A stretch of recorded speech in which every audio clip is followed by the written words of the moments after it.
Welcome to Kenton's videos. Enjoy the video. You'll start by isolating the problem regions. Zoom to 200% or more and look for sudden waveform spikes or DC shifts. Once located, duplicate the clip so you have a safe backup and work non-destructively.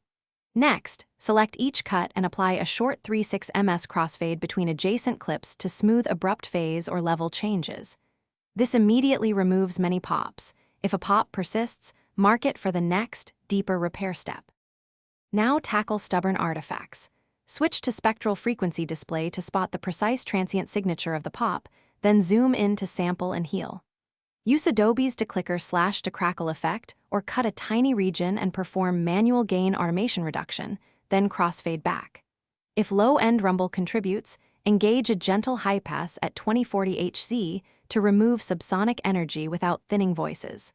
Between steps, solo and compare to the duplicate. Finish by restoring overall level with normalization or a gentle brickwall limiter, making sure dynamics remain natural.